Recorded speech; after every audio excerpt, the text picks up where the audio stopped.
देश के chief justice Chandrachud ने देश के प्रधानमंत्री को अपने घर में एक निजी धार्मिक कार्यक्रम को के लिए बुलाकर खुलेआम संविधान की धज्जियां उड़ाई है, क्योंकि एग्जीक्यूटिव, मीडिया, जुडिशियरी और संसद, इन चारों का जो सेपरेशन ऑफ पावर भारत में है, उसकी ये पूरी तरह से खिलाफ है, ये संविधान के खिलाफ है।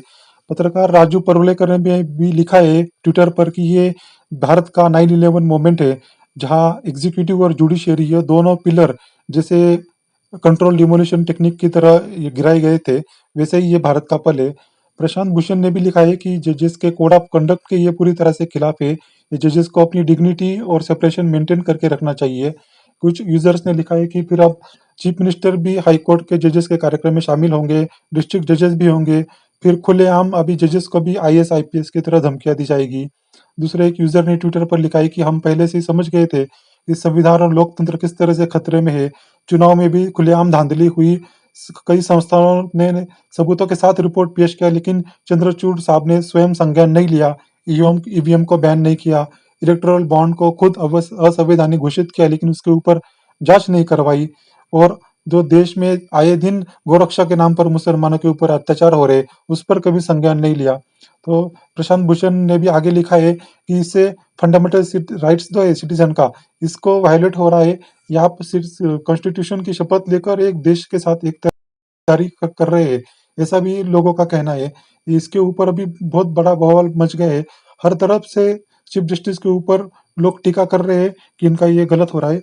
1997 के सुप्रीम कोर्ट ने स्वयं लागू किया था, उसमें भी जजेस के लिए कोड ऑफ कंडक्ट कैसे लागू करना है, कैसे खुद को सार्वजनिक जीवन में पेश करना है, कैसे एक सेपरेशन ऑफ पावर की तरह रहना है, ये सब उसके बारे में लिखा गया था। उसकी खुलेआम धज्जियां मौजूदा चीफ जस्टिस ने उड़ाई है, इसलिए लोगों का गुस्सा उमड़ पड़ा है।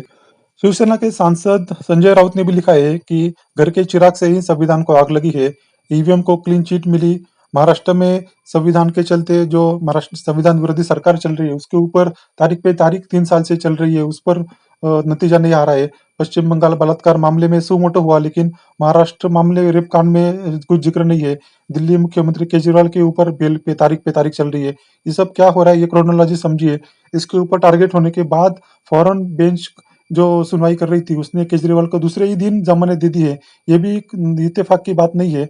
ये सब क्रोनोलॉजी हमको समझनी चाहिए। और मीडिया में भी इसके बारे में काफी रिपोर्टिंग हो रही है कि कैसे चीफ जस्टिस को इसके बचना चाहिए था, खुद की साख बचानी चाहिए थी। उनके बारे में बहुत आदर था, विश्वास था लोगों के ऊपर, क्योंकि उन्होंने आधार जैसी असंवैधानिक योजना को उन्होंने बताया था कि ये फ्रॉड ऑन द कॉन्स्टिट्यूशन है। ये बहुत बड़ा जजमेंट उन्हें दिया था। दूसरा बड़ा जजमेंट उन्होंने इलेक्टोरल बॉन्ड के केस में दिया था, उससे उनकी इज्जत काफी बढ़ गई थी। लेकिन इस घटना से उनकी इज्जत बहुत कम हुई है। इंदिरा जयसिंह जो सुप्रीम कोर्ट की सीनियर लॉयर है, उन्होंने भी लिखा है कि जुडिशरी को कॉम्प्रोमाइज करने की कोशिश है, ये बहुत ही गलत बात है। उनका विश्वास कम हो रहा है। उन्होंने बार काउंसिल के अध्यक्ष कपिल सिब्बल को टैग करके लिखा है कि इसका आप खंडन कीजिए। बाकी अन्य यूजर्स ने भी लिखा है कि क्या न्यायालय के फैसले पर राजनीतिक दबाव होता है। ट्राइबल आर्मी ने भी लिखा है कि ये गण पूजा में भाग लेना धर्मनिरपेक्षता और न्यायिक निष्पक्षता पर गंभीर सवाल उठाता है। सत्ताधारी प्रमुख राजनीतिक व्यक्तियों के साथ धार्मिक आयोजनों में शामिल होना न्यायपालिका की स्वतंत्रता और विश्वसनीयता को कमजोर कर देता है। इसे बहुत सारे लोग लिख रहे हैं। एक यूजर ने लिखा है कि अदानी को आपने वर्चुअली क्लीन चिट दे दी है, चंडीगढ़ इलेक्शन में सिर्फ वार्निंग दे दी, केजरीवाल को अभी तक जमानत नहीं मिल रही है। फिर SC/ST फैसले में आपने जो फैसला दिया है, उससे क्या आपको राज्यपाल पद या कुछ मिलने वाला है, ऐसे भी लोग लिख रहे हैं। पत्रकार श्याम मीरा सिंह ने लिखा है कि जस्टिस लोया की जो रहस्यमयी मौत हुई थी, उसमें जो निरंजन टकले की बुक है, उसके आधार पर सुप्रीम कोर्ट में याचिकाएं दायर की गई थी, लेकिन जो 3 जजेस ने इसको ठुकरा दिया था, उसी में जस्टिस चंद्रचूड़ का भी नाम था। इसलिए भी इस पर संदेह लोग बता रहे हैं। और ये भी पोस्ट करे कि अभी अपनी सिस्टम का कोई भी पिलर बचा नहीं है जो भाजपा ने गिराया हो या भाजपा ने उसको उध्वस्त नहीं किया हो।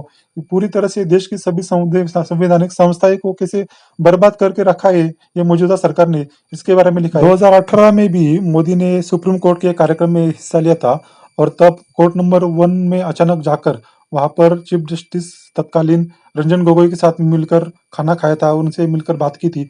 उसके बाद हमने देखा कि कैसे राफेल भ्रष्टाचार में सरकार के पक्ष में निर्णय गया। और भी कई मामले थे, जब सीबीआई प्रमुख को हटाया गया था, उस मामले में भी सरकार के पक्ष में निर्णय गया। ऐसे कई सारे मामले में हमने देखा है। कि सरकार के पक्ष में जब जुडिशरी निर्णय देती है, तब ये पूरा का सिस्टम खतरे में आ जाता है। इसलिए प्रशांत भूषण की अध्यक्ष की में उन्होंने जो संस्था है उनकी सीजेआर, उन्होंने भी इसके बारे में अभी डिटेल से पत्र जारी किया है कि ये बहुत ही गलत हो रहा है। सुप्रीम कोर्ट को खुद की साख बचानी चाहिए। और संजय राउत ने फिर ये भी लिखा है कि ये सुप्रीम कोर्ट से बहुत गलत हुआ है, कैसे हम संविधान को बचा सकते हैं।